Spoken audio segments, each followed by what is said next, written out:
இன்னைக்கு நமக்கு டியூட்டி எதுவுமே இல்லை, ரெஸ்ட் தான். எப்போவுமே நமக்கு சண்டேன்னு வந்துட்டாவே டியூட்டி இருந்துகிட்டே இருக்கும். என்னமோ தெரில, இந்த வாரம் டியூட்டியே இல்லை. அதனால் நாமளும் கறி எடுக்க கடை கிளம்பிட்டோம். கறிக்கடையில் கூட்டமாக இருக்குன்னு நினச்சி தான் நானும் போனேன். ஆனால் கறிக்கடையில் கூட்டமே இல்லை. அதனால் நாமளும் ஒரு காக்கில் கறியை வாங்கிட்டு அங்கேருந்து கிளம்பிட்டேன். டேய் ஓனரு, கறியை வச்சுட்டு வாயே. இங்க ஒருத்த கன்று ஆவதே கிடக்கானே, உனக்கு கழிவுன்னு தோடுதா இல்லையாடா? என்னது காரை கழுவுறதா? போடா டேய், நான் கறியாக்க போகிறேன்டா.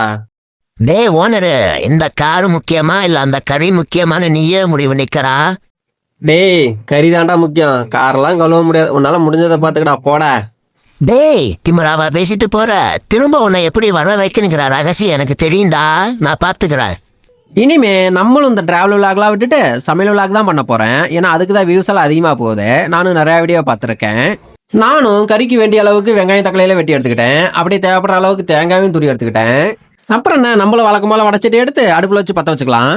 அப்படியே எண்ணெயை ஊற்றிக்கலாம். இந்த எண்ணெயை ஊற்றும் போதெல்லாம் வடிவேல் காமெடி தான் ஞாபகம் வருது, இது நல்லெண்ணெய் தானே அப்படின்னு. வணக்க தேவையான பொருளெல்லாம் வடச்சட்டியில் போட்டுக்கலாம். அப்படியே வெட்டி வச்ச வெங்காயத்தையும் போட்டுக்கலாம்.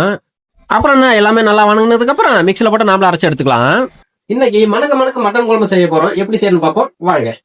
நம்மளும் வாங்கிட்டு வந்த கறியை நல்லா கழுவி எடுத்துக்கலாம். அப்படியே ஒரு குக்கர் எடுத்து அடுப்பில் வச்சுக்கலாம். மறக்காம அடுப்பையும் பற்ற வச்சுக்கோங்க. அப்புறம் கறி குழம்புக்கு என்னென்ன தேவையான பொருள் போடணும்னு உங்களுக்கே தெரியும். புதுசாக நான் சொல்லணுங்கிறது இல்லை, உங்களுக்கு தேவையான பொருளை நீங்கள் போட்டுக்குங்க. அப்புறம் என்ன, கழுவி வச்சிருக்க கறியும் போட்டுக்கலாம். அப்படியே மலைச்சாரல் மாதிரி மசாலா பொடியெல்லாம் போட்டு ஒரு கிளறி விட்டுலாம். அப்புறம் அரைச்சி வச்சிருக்க வெங்காயம் தக்காளியே போட்டுக்கலாம். ஆட்டுக்கறிங்கிறதுனால ஒரு 6 விசில் விட்டு வேக வச்சுக்கலாம். கடைசியா கமகமன் வாசனையோட கறி குழம்பு ரெடி ஆயிடுச்சு.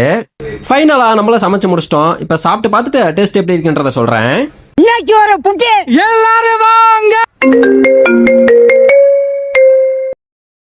ஹலோ சுந்தர், ஃப்ரீயா இருக்கீங்களா? சார் சொல்லுங்க சார். கொஞ்சம் அர்ஜென்ட், வண்டி வேணும்.